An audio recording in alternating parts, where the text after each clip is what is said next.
Welcome to Fontribute, where we talk about fonts and their attributes. Fontribute. This is Thomas Jockin from TypeThursday. Welcome again this week for another great discussion about fonts. And this week I have a very excited news to welcome a guest, first ever guest for TypeThursday and Fontribute about fonts. And her name is Erin McLaughlin. She's a super talented type designer. I've had the privilege of knowing her for many years when she lived in New York. And I basically talked to her like, hey, would you come on the episode and let's talk about some fonts? And I think it's going to be a really fun and awesome conversation with Erin. So Erin, thank you so much for joining us today. Thank you. I also am excited. Thank you. Yeah. So Erin, what typefaces are we going to be talking about today? Well, we decided to take a look at two typefaces that are using the same kind of stylistic approach. Well, no, I shouldn't say that. They have the same kind of weird faceting effect. You will see that soon. We're looking at Minotaur Sans and Journal. Journal was released by Emigre and was designed by Zuzana Lichko, and Minotaur Sans is a production typeface, and I think was it Jean-Baptiste who decided yes, that? Yes, I know what you're talking about. There'll be links in the episode. Don't worry. Great. Okay.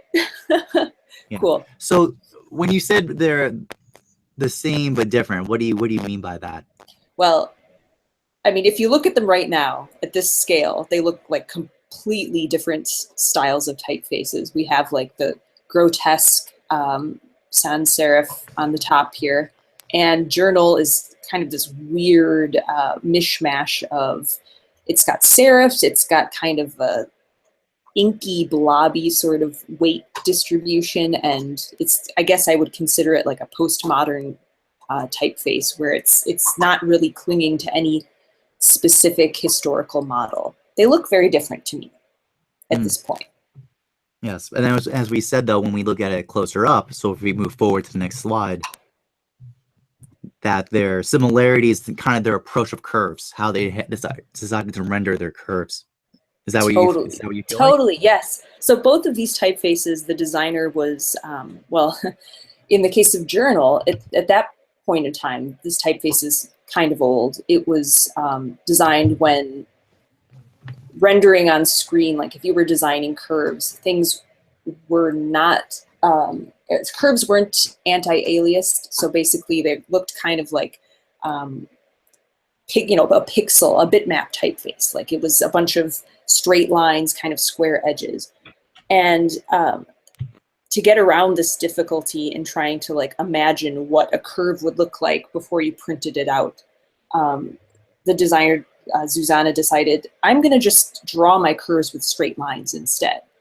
And that was actually also kind of the approach Minotaur used. And this was a more recent typeface. And it was supposed to reference, I guess, in their brief, they said, let's reference Cubism as an art movement, but also kind of look at the history of typeface making and when people had to render curves as straight lines like this. So you can see, if you look at it close up like this, all these curves, there aren't any curves. It's just little points and straight lines going from point to point to render the curves of these ends. Yeah, so for example, like from the joint over to the shoulder over here, basically what we would expect normally in Minotaur is a kind of nice smooth transition, like in a Helvetica or any other grotesque. And instead here, it's these kind of breaking points. It's all just like subdivided lines that are defining the curves. Is that what you mean? It's totally what I mean.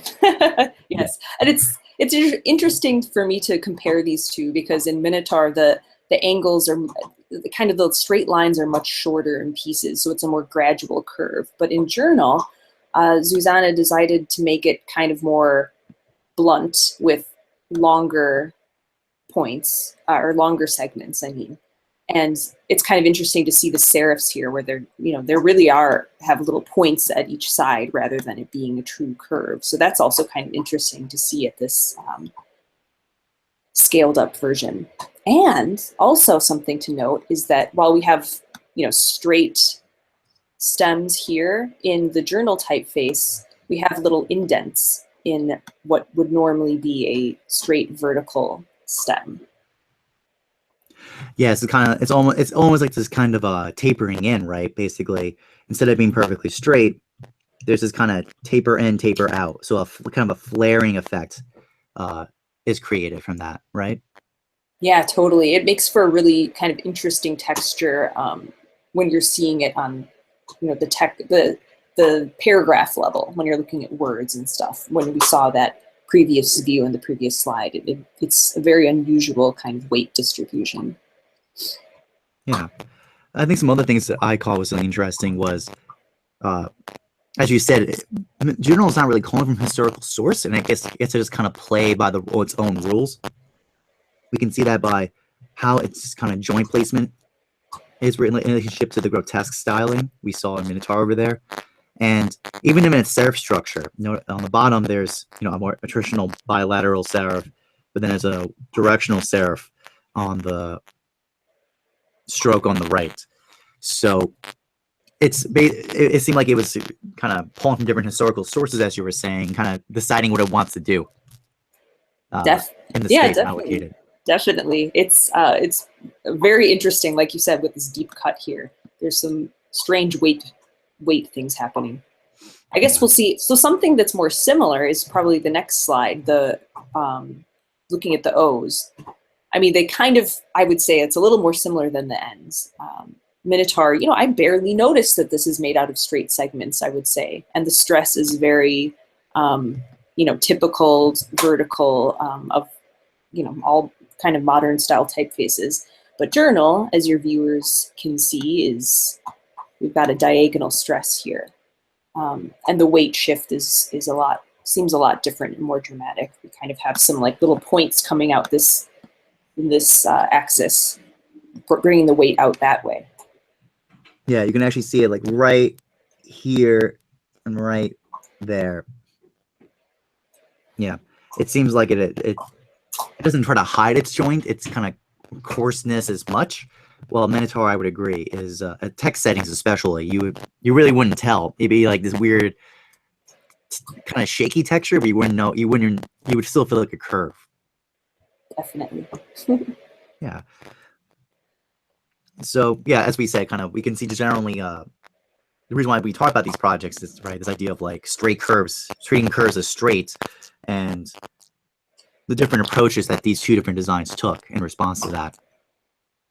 Now, if the next slide is cool because we kind of combine round shapes and kind of the straight serif or straight stems that we were looking at before. But in Minotaur, this is so weird. I mean, the journal A looks weird, but Minotaur, they took a really kind of unusual design choice, I thought, when they made this little what's it called? A spur. Yeah, kind of a terminal. Yeah, a little terminal here. There's like a 90-degree angle, and instead of trying to chop that off a different way, they decided to kind of embrace the edges here and make it a little bit more pointy and distinct.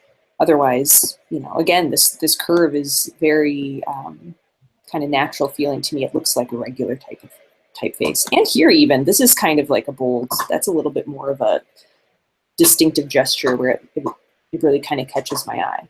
Yeah, Sure. Go ahead. I'd agree. I definitely would agree, because the thing is, as you said, the curves are defining themselves. Like, they feel very naturalistic, where they really wouldn't catch your eye in any way. But how these terminals are being handled, as you noted, it feels right. It's all of a sudden like it got really, it kind of broke its rhythm a little bit, right, as a form. Yeah. Especially like this intersection right here. I think it's probably the answer why. I think they made the decision that making that's not enough time from the joint to the terminal here on the bottom part of the bowl. It may not have been enough time to do a gradual cut, so they decided just to go for it, like a really hard, aggressive 45-degree cut, as you said. Yeah, that would be interesting to see, especially because Minotaur actually has a serif version of the family, and I'm imagining. I wonder what they would do for that A. That's maybe something we can look at in another edition of Fontribute is to see the comparison, but whether they had a little bit more of a round cut or not. But I'm sure they probably did this for reasons that it would, look better when they actually printed it out or something, a little more clear. So that's kind of a fun comparison to what's going on in this A here. That I love this. What are you saying? Yeah, what are you saying with the A? Because I know you said it was like crazy or things you got that really surprised you. Yeah, I mean, I love the fact that, instead of an A having a straight, kind of a straight stem here and then curving outward, this one actually juts kind of backward. It's kind of coming out here toward the left, which I think is really fun and it gives it some stability to counterbalance this really wacky. This is a really wacky bowl here with very squashed stress. Like, it almost looks like the A is falling over, and it needed that weight to balance it out. Yes, I think that's probably what that seems. This joint area is kind of responding to what we saw on the end. On the end, kind of had a shape like this, right? And then directional serif this way in here. So it seems like that bottom part of the A is mimicking what the joints of the end did. But as a result, it was unbalanced, as you said, right, with this momentum. So, yeah, this kind of reverse jutting on the bottom over here seems to be the answer they came to, how to solve that problem. Definitely. Yeah, very cool. Go ahead. I was going to say, what do you think about the top terminal? I'm glad you asked. I was just going to mention that. I think it's kind of cool also to see this comparison because, this is a very long straight segment that was used, which I think is kind of cool because, otherwise we've seen some more delicate uses of these angles, but it's a very sharp, very distinctive, and it shows up very clearly when you look at on a smaller scale. When the type is smaller, you really notice that sloping downward. I think it's pretty cool because it also makes it look a lot more like someone was drawing this with some sort of weird pen, and they really wanted a straight kind of a forceful shape happening at the top. What are your thoughts? Yeah, I would agree. I think that top terminal kind of speaks to, there's a certain like juttiness, a very abrupt juttiness I'm sensing in journal, right? I think combine it with like the stems, how they kind of like bark, like the pieces of wood or bark kind of wrapping on itself or twisting on itself. Combined with that, with the serifs being these weird beaks at the end, I think this speaks to that vocabulary of kind of a certain like jaunty, like I imagine like a sick man walking down the street, or kind of like very rigidly moving around. That terminal on top speaks to that vocabulary. Yeah, and probably the decision not to add any weight to the end of it was probably for spacing. They needed this, or just compositional, because they chose to make this part of the bowl the heaviest. There wasn't enough room for a terminal, looks like. So they just decided to leave it as like this kind of unresolved open terminal instead. Yeah, I like it a lot because, we'll come back to that theme in a couple of slides. These weird kind of, as you say, unresolved terminals, just kind of stumpy amputees. We'll see that soon. Nice. Actually, right, you know what? This G has one, I would say. This, to me, when you look at these, the big difference, other than the fact that we've got kind of a serif or spur, what would that be called? Who knows? Thing coming off the end. But also, the form of Minotaur, it's so much more kind of closed and dense and rectangular in here, because we have this terminal ending kind of being very full and going all the way almost to the counter again. But in journal, there's like tons of negative space going on in here. It almost looks like an open mouth. Like this looks like the profile of some weird bug, and he's like laughing. He's very happy. That's what I think. Anyway, but because this tail here feels very, it feels very kind of thin. And I really like that about journal. There's a lot of negative space play happening, and a lot of, as we were saying here, this is a really deep cut up in here. And there's a lot of white space pushing into the type form. It's really very textural. It's very cool. Yeah. I was talking about this before in the series about italics, right? That italics kind of have secondary momentums you have to draw for. So like you can I could almost see journal as almost an upright italic, like a cursive, almost. Mhm. I only say that because of like these secondary momentums. Remember the A and the A, for example, had that too. Yeah. Yeah. Because these joints are cutting up so high in the stem or below in the stem based on their positions, it's creating this kind of texture and feeling of an italic almost, from my perspective. And I would agree. I totally yeah. agree. And it definitely has that kind of like handmade feel because of that, I would say. Yeah. Some other notes about this G I thought interesting was I think the decision to keep this terminal at the end unresolved almost, or just kind of tapering out. Maybe it speaks to what the A was doing, for example. So they want a symmetry of thinking between the A and the G. Mhm. We saw before. Also, for me personally, I thought what I love about this G is this momentum of this joint. Like, see how the line cuts in this way and then arcs out. I kind of love that. Like, I love because what I would expect would be something like this, right? Like a very strong, straight path angled down. Mm-hmm. Instead, we got, if I redraw that, this and then this kind of secondary momentum. Yeah. Yeah. Right. So I think that's kind of that's. It's go so, on. Sorry. Yeah, no, it's so cool because it's like balancing, this jutting out really far and being so dark up there, and then the point going in. It's a cool visual balance. I love it. I think I'm writing a love letter to journal right now. I didn't know how much I loved this typeface until we looked at it up close. Yes, exactly. I know there's some decisions I'd be a little nervous to make if I was designing it myself, but I agree. I definitely appreciate it a lot more from this observation. Nice.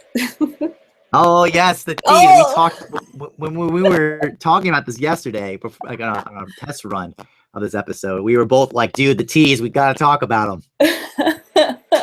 It is so bizarre. Oh gosh. Oh my word. So what about them was bizarre to your perspective? Well, okay, Minotaur is kind of normal, I would say. I mean, I guess this is pretty normal and predictable. Usually when you see a lowercase t, we have the crossbar is usually kind of shorter on the left side, longer on the right side, because it's kind of balancing out the sort of, the tail curve that happens below. And, that's typically the distribution you see. And then usually there's this, little bit at the top that's angled and kind of like completes the flow. Minotaur is pretty normal. Although actually, I would challenge that a little bit. Well, it's thick. It's thick though. Tell me. Yeah. The only thing I would say is actually this top of this terminal. What I would have expected would have been a flat top like this, for example. Right. Okay. I thought it was a little surprising that he chose to do an angled style, because this kind of speaks more to, right, like this model calligraphy. Yeah, that's true. Right. Or the deviations, or the deviations from the old style calligraphy model, the transitionals or the moderns or whatnot. But even the moderns, they usually have a cup. They cup it like this, for example. Mm-hmm. If I remember, like a Tito, for example. Yeah, like so. So I thought this direction was very surprising. Was not what I expected at all from actually, Minotaur. Yeah, you know what? You are right. And it's kind of interesting because it's such a really strong angle that it kind of makes me laugh because of all of the tiny little angles, as we've discussing in the curve. And that's like one of the strong major angles that, was kind of, like you said, it didn't have to be there. It could have been straight, but, or, could have been a normal vertical top. But it's in there, and it's very bold and very noticeable. Very bold. Indeed. It reminds me a bit of like the A treatment, right? The A had very strong decision cuts at certain junctures. Yeah, I can see that connection over there. Speaking of strong decision cuts, what the heck? Oh man, that journal. Whoa. So good. Viewers can probably tell this is a very unique, strange little T we got going on. It looks like it's well, first of all, it's kind of like a sombrero or some kind of cool hat we got going on here. It's very, I mean, it's interesting because the brim, I'll call it, it's like equal. It's kind of equal on both sides. So it's kind of an unusual balance from the get-go. It's also weird that it's, like tapering up in this weird tube shape sort of thing. And it, round at the top. Very unusual. And then, of course, the huge heel or whatever spiking downward. And the tiny, tiny, piddly little tail. It's just the most weird thing, but it works in context of all the other letters. But I know I would never design this. Like I don't know what brief where I would ever go to this solution for a lot of reasons. Right. So right off the bat, like I guess my initial fear would instantly be the fact that this is so equal, right? And the crossbars equal distance is that I would feel like it would cause too much momentum on the left side versus the right side. You know what I mean? Like T's, I feel like want to move forward. They want to move to the right. I feel like that's like, if they just do a comparison of the Minotaur, like kind of notice the spacing setup, like see how tight, right? The right side is to the left. Sure. So I initially I was like, oh man, on that one. And then yes, as you said, this top terminal is like so surprising. It's nowhere else in this project I've seen this. I was expecting probably something along the lines of like this style, right? Or like it's so not expected, that top terminal in any way. And even the bottom too, because everything we set up to before has been very this is why probably calling this postmodern makes a lot of sense, because it was following a very traditional calligraphic model. So my expectation would probably be like a terminal like this, right? Where it kind of curves out into like a calligraphic form. This instead is treating it more like a directional serif instead. Like just paste it on instead. Yeah. Although, actually, I think the A did. I mean, I guess the bottom of the A was treated that kind of same manner. way. Yes, I would agree with that too. I guess that's why it happened the way it did. But it's just, it looks so weird on its own.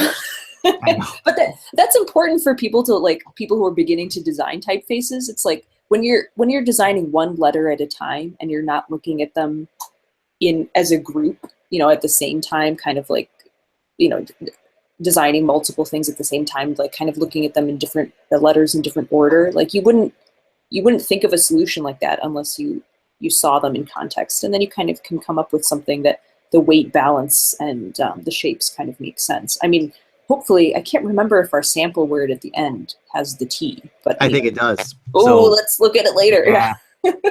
Times. Yes. When we culminate this going back to the word space, the words actually as words. So we're on the S now.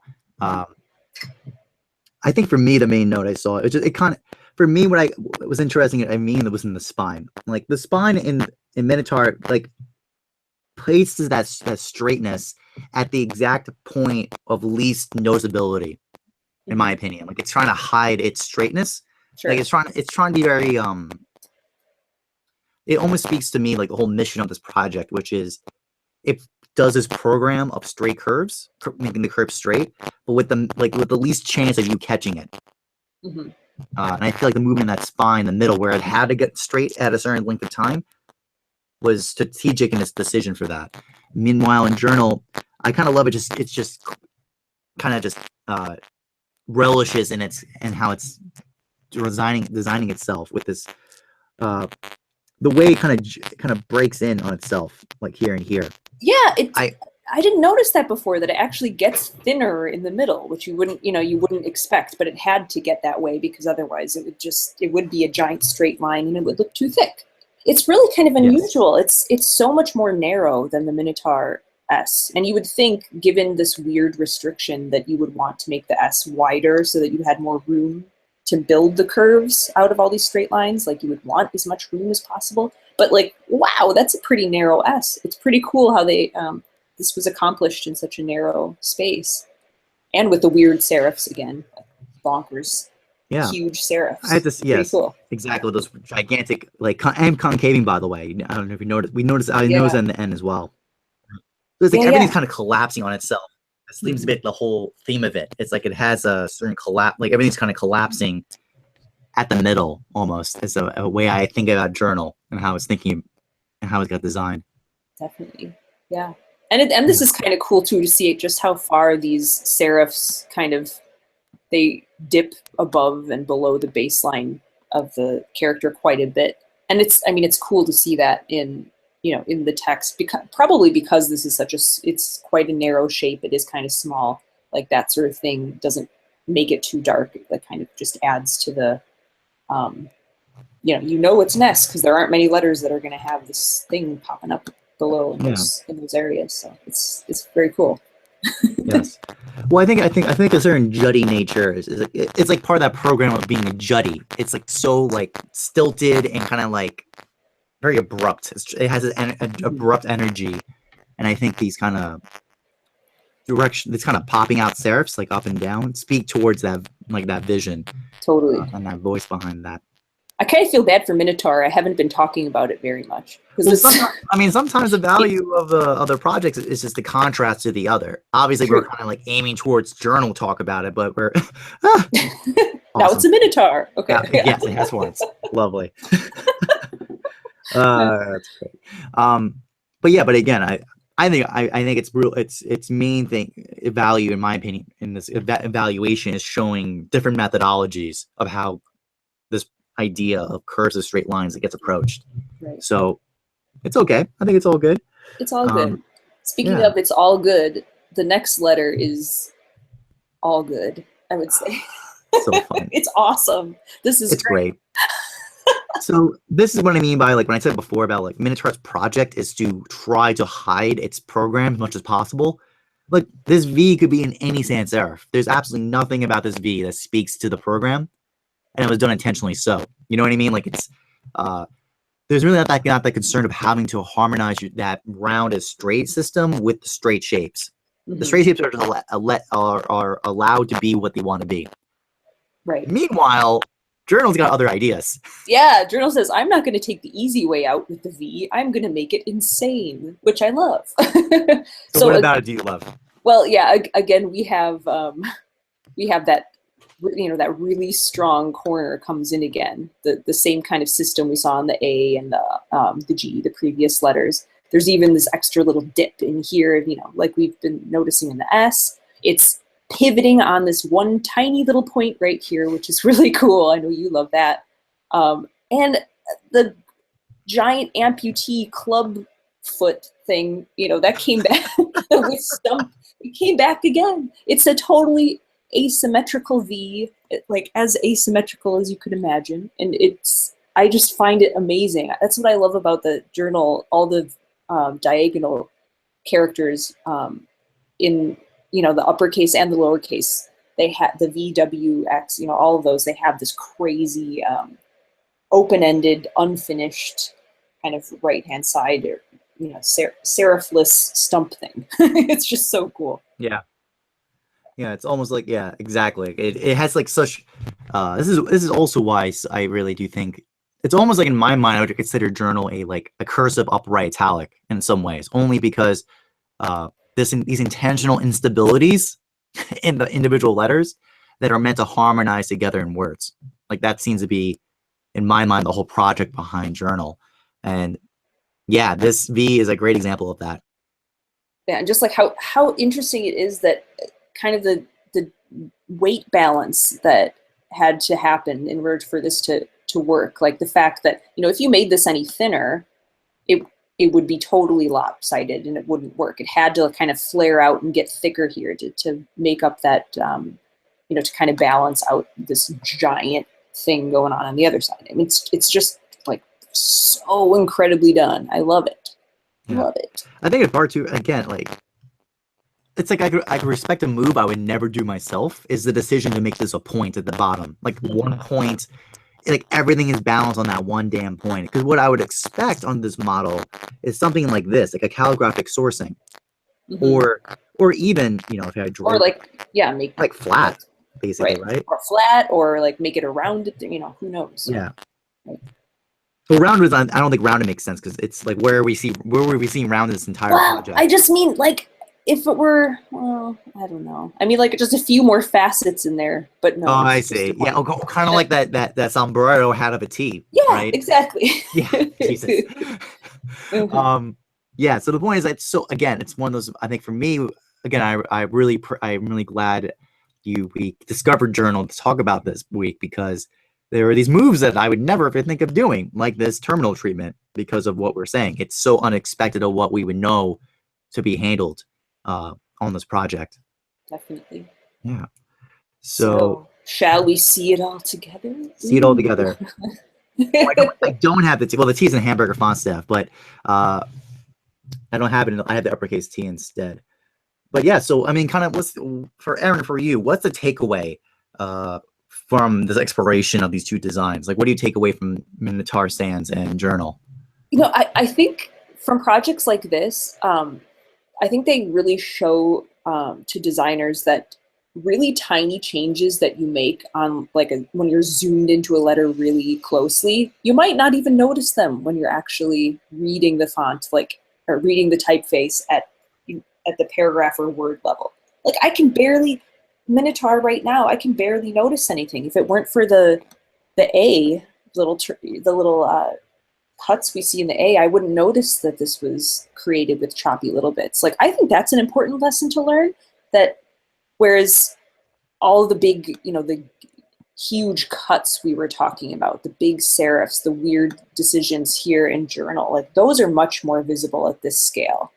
And I think it's kind of a cool lesson in looking at weight balance and like taking risks and doing something unexpected to try to like liven up an otherwise dull typeface. I don't know. That's what I would say. Those two things.